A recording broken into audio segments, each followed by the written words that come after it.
Ladies and gentlemen, boys and girls, married couples, single people, those taking out their loved ones for Valentine's Day tomorrow, put all those thoughts off because it's time for game number 3 between Google and Microsoft in the After Hours Gaming League. Right now, Turing is about to have a complete emotional breakdown of stress because he is perhaps the only person who could possibly save Team Google.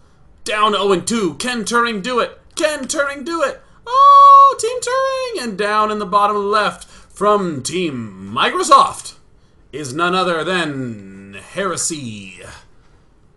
Heresy has a very easy job in life. Win exactly once, and there you go. Easy peasy lemon squeezy, says Heresy. Starting off, building his supply depot at the back of his base, trying to maximize that mining time. Turing building the pylon wherever he pleases because they build themselves.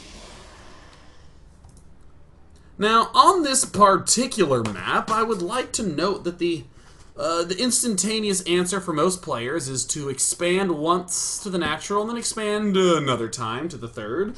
And what do we do then? We turtle our butts off and we rely just upon the strength and vigilance of the Colossus to take us to victory. However, with the emergency thrusters upgrade, very, very easy to do the harassment as Terran and to take pas de dommage, which means absolutely no damage in very poor French. It looks like Heresy is channeling the spirit of Marine King Prime and going for a command center first on Daybreak. Now, if he was truly channeling the spirit of Marine King Prime, then he would promptly lose to an early Gateway or Zergling push and bury his face in his hands with those enormous white glasses embarrassingly hanging in his coat pocket. But it looks like he's just channeling the spirit of Flash. Now, down on the bottom side, Heresy is going to be building himself up not 1 but 2 barracks. Thoink! Building up 2 barracks makes all the sense if we're going for the early 1 command center. We really need something up to help keep us alive. Even a single zealot out of that gateway can spell doomzaster. A type of disaster that makes sense in the Marvel universe. Now, Heresy is going to be transitioning into likely something. If this guy actually builds himself another command center, then I will have deepened respect for the cojones of Team Microsoft. But in the meantime, Team Turing, Team Google, doing his best to harass, and harass he will. Zap, buzz, cattle prod, having his influence on the world. Turing going to begin taking his expansion. In the main base we see not a stalker in sight. Has not even begun that warp gate. He has now. Very fast mothership core. Will he double expand? Ooh, could be a very interesting transition. There's the second barracks coming out for Heresy. Will we see a second orbital command? I don't know why I'm trying to attach drama to that. We will see a second orbital command. Who wouldn't get an orbital command? That's like saying, no, I don't like free money. I like just enough money, and then I'd rather move on with my day. Mothership core unleashing a fury of damage against these unbuildable plates. The most arbitrary structural change ever made to an esport. Turing now taking this front watchtower and wow, going for a very, very early robotics facility. I love early robos. You can easily cut almost all units, get the observers out early, see exactly what the opponent is up to right now. We see the double barracks production. Should be fairly straightforward. But what do we have? Not 1, but it looks like it's going to be 2 barracks. Oh, yes. Oh, the maximum barracks in plays out of Team Microsoft. I love big barracks play. Could potentially transition into a 3rd command center. Could potentially transition into a push. It's all going to come down to the observer control of Team Turing. Now it looks like Turing will be constructing himself 1 observer. Will he get a second one? Will he be willing to see all the things? Because I watched 4 hours of an 8-hour Let's Play of Heroes of Might and Magic 2, I'm tempted to say, Well, as long as he claims the watchtowers, he should be good. If only there was a little blue flag that represented it. And now we see the Observer beginning to head right on out. Observer 2, where are you? I don't care about Scooby-Doo. I care about the Observer number 2. No one cares about my wishes, do they? Down in the bottom left, Heresy, easily constructing himself the adequate defense, building Marines 3 at a time out of 4 barracks. There's the engineering bay finishing up right now. 1 turret. Where is that turret? It looks like he's building, somewhat of a ring of turrets. This is a very easy way to lock out a lot of the observerage, as long as they're done in time. But this is such an early observer. Keep in mind, this robotics facility was built before the 5-minute mark. In this matchup, ordinarily the barracks are built the robotics facility is built closer to the 6.5, 7-minute mark. Now, where is that second observer? Up in the top side, Turing building pylons here, building frowns there. There's the... Remember, it's a for fun league. There's nothing wrong with typing happy faces. These faces, no, these are undesirable. We want to actually have the maximum happy face. So if any of you would love to type your favorite happy face in chat, maybe something like this, maybe a dancing happy face, something like that. Okay, well, this dancing happy face has a scar. He was in a horrible guitar accident where the string broke and lashed right across his right eye, but that's fine. He's still a cheery man. Turing getting extended thermal lance, cutting that observer. This would imply to me that he wants to do a 2 Colossus push. He's even warping in the zealots. He's cut sentries. We could see a devastating 2 Colossus push coming up. In the meantime, in the main base of Heresy, slightly delayed starport in favor of more barracks early on. This is a very, very aggressive opening from Heresy. He's going to have to do some sickening big damage early on. It's going to need to be big, you guys. B-I-G. Big. We want to emphasize that B with aspiration. Wow, Turing, or should I say Squirtle, looks like he has some plan to do a little bit of Colossus Gateway all-inning, and this could be a big push. Could do big damage. And with this late starport, it's going to be increasingly difficult for Heresy to keep up with both the Viking and the medevac count. Given his barracks count, I think he should definitely cut Vikings and favor the favor the medevacs early on. This is a technique that we see used by Marine King Prime to great success against those small numbers of Colossus, but it's getting to be not so small. We see not 1, not 2, but 3 Colossus. And there's the second observer. Oh my god, I'm so happy he's getting observer 2 out. But Turing is also doing the big push. Here's the probe getting ready to build himself the pylon. Heresy's guarding his own third base to make sure he doesn't expand there anytime soon. LOL, JK, that's actually a good place to build it. Heresy now getting his third command center up, gearing up to expand, but not before he's going to unleash a torrent of the pain-bringing, Hellbats. Getting Hellbats up, getting upgrades up. This is a nice defensive setup. The money scan spots everything. The angling's a little weird, though. Pylons are up on this top side. There we see a lot of stalkers getting morphed in. How is Turing going to deal with this? Is he going to swing along the backside? A single Marine to stop a single probe. This could be very intense. Heresy knows the attack is coming. He's starting to reposition. That command center needs to finish up. Turing now stepping in.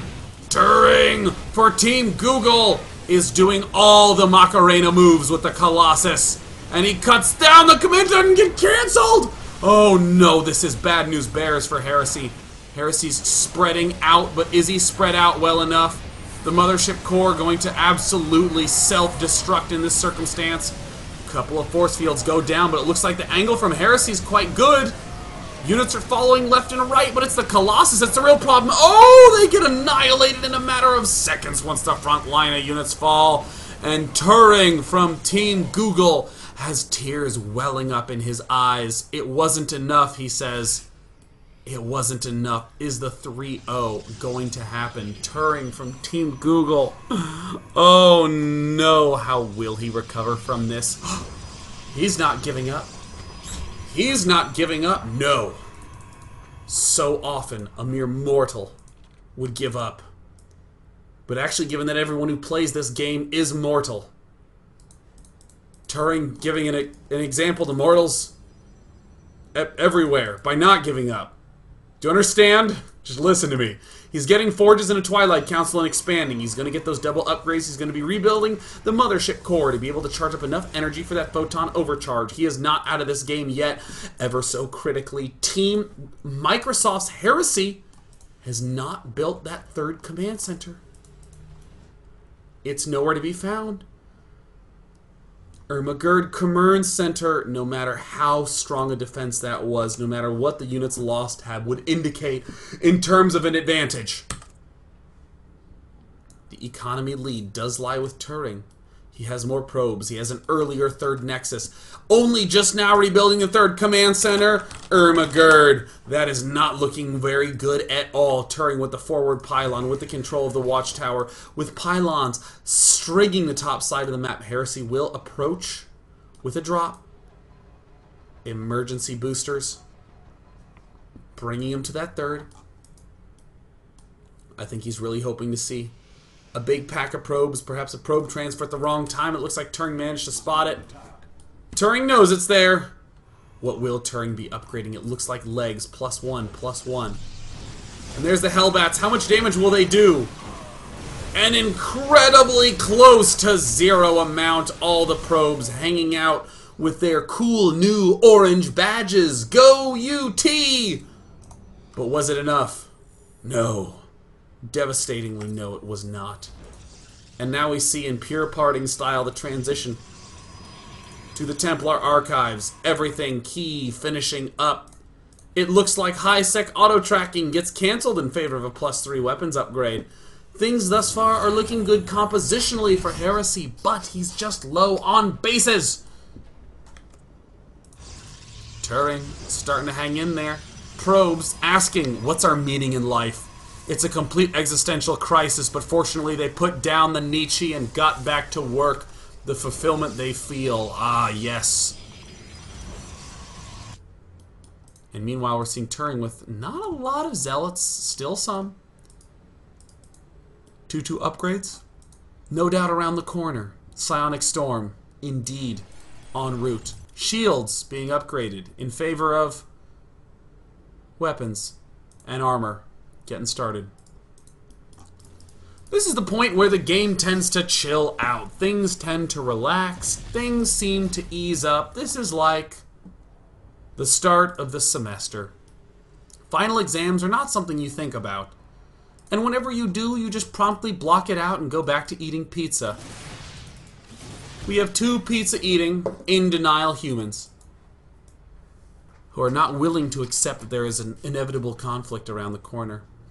Emergency thrusters continuing to boost forward. It's a pure Hellbat drop. It's heading in at just the right time. Oh, the drop's happening, but will this mothership core be enough? Boom, heads right into the main. See you later, probes. Oh no, the warp in. Oh, the Hellbats are attacking a building. Everyone knows buildings don't burn down. Emergency boosters yet again save the lives of 3 rather unlucky Hellbats. But some nice target firing from Turing takes it out. Will the probe deaths be nominal, or will they be substantial? It looks like an excellent amount of probe killing going on by Team Heresy. Managed to successfully bring the 5 killed count up to 18. So far, so good. Heresy. Well, he's managed to do some damage. Has map control on his side. Turing not really having a lot of map control, but starting to get ahead in that base count. In that main, Heresy's looking to get some add-ons. Double Ghost Academy, which either means double nuke or a total misclick of epic proportions. Building a second Ghost Academy next to the original Ghost Academy. Zealots getting warped in. Marines getting stimmed. SCVs trusting that their leader will not lead them into inevitable oblivion. The army from Heresy. What is it made up of? 9 Vikings. 66 Marines? Oh, it's so many Marines. Oh my god, this guy doesn't just 1A, 2A. He also 4As. Heresy with the obscene 66 Marine count. Down now to 65, but still quite high. 4 Colossus out. What's the Templar count like? 5. I have a feeling these are going to be key. Where are the ghosts? Where are the ghosts? He needs to get the ghosts in there. He needs to get those add-ons on those buildings to begin remacroing up and up and up and up and up and up. Oh, this is going to be so intense with all the storming going on. Expanding here, are you crazy, Heresy? Oh my god. That's like opening a Walmart in front of a forest fire. Why would you do that? Even though the prices are low and the deals are great and potentially there is a market, all the trees are burning, man. It's just not worth it. Heresy really doesn't want any observers moving through this region.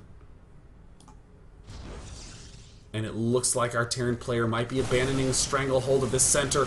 He's got to kill off the debris. Oh my god, complete overkill, multi-kill, double kill. Heresy forced retreat, the planetary fortress, now a planetary embarrassment. Pieces of it lying all over the ground, including this shoulder pad from Warcraft. Meanwhile, Heresy does have a couple of ghosts hanging up at the third base. He needs to reposition fast. He needs to reposition fast. He needs to shoot the EMPs. Shoot with the lasers. EMPs! And there he gets off some nice EMPs on some of the key portions of these units. It's all going to come down to storms. Will the storms be good? Will the storms be good? Team Google, can you land the storms you need to win? Oh, the Vikings fall in massive numbers. Will the storms continue to kick ass, rock ass? So many Marines. So many Marines. A couple storms could be their undoing.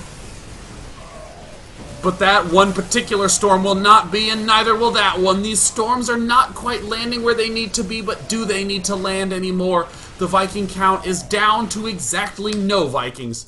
And Heresy had to control it absolutely perfectly, but the storms from Team Google were just too good. Oh, an enemy of fun, Turing not even letting a nuke fall.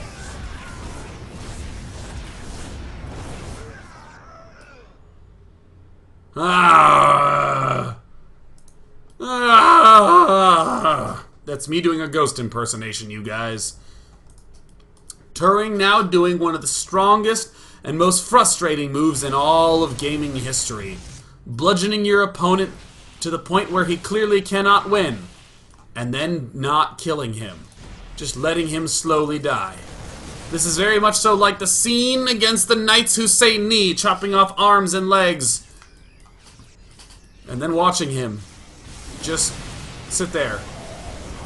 That's not the Knights Who Say Knee. Just listen to me. I messed up the reference. Everything is dying, and Team Google manages to decimate, and even the scan to note that there was an observer seeing it all. Good game! Team Google manages to claw their way into staying alive for just a little bit longer. But will they pull the full Jack Bauer and leave a place of torture to a place of victory? Find out after this break, where it's going to be Play-Doh Mask from Team Google going up against Ether from Team Microsoft in a Game 4 with Microsoft still at match point here in the After Hours Gaming League. Stay tuned! More matches coming up now.